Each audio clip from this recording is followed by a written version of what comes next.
Hi, it's Tim from Digital FX here. We're just putting together a video on a couple of new updates in the RIP software, which hopefully will make people's life a little easier. I have had some customers already ask me about this particular function, and pleased to say that we do have an update that does allow us to be a little more flexible with some of our logos. So we're in Illustrator here at the moment, and on previous videos that I've put together, we create the file in Illustrator, take it over to Photoshop, then put the white behind it, do the contraction, all that sort of stuff. So the new update in the RIP actually allows us to create the logo in Illustrator and save it as a PDF without going through Photoshop.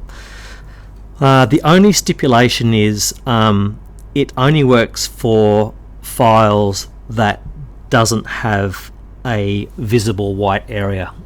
So in this instance here we see a logo. The square is actually just showing us it's going on a black t-shirt, so the logo is showing us that there's no white present in this logo.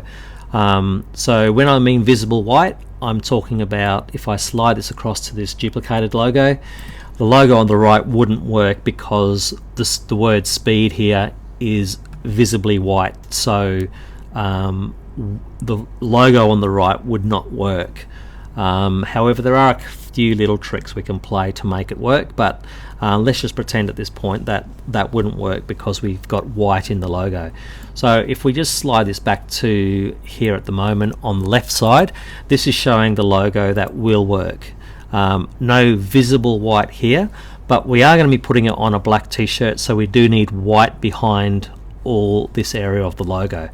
Now this is achievable, and the RIP does this automatically. So what this allows us to do inside Illustrator is we can just simply save this logo as a PDF, and we import this into the RIP, and I'll show a different video of what we do at the RIP level. But if you're supplying us a file to print, or you're doing your own files in-house on your own machine, you can be rest assured that you can do this logo here without having to go through the Photoshop. So this of course is going to make the logo a little sharper because it's all vector rather than pixelating, which you do, or bitmapping when you go to Photoshop. So this is a nice new feature.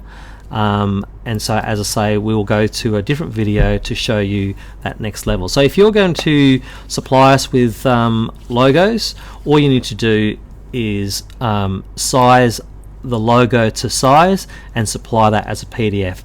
Obviously in this case you'd also delete the black background because we don't want to see that. We would just be wanting to just supply this component here as a single PDF.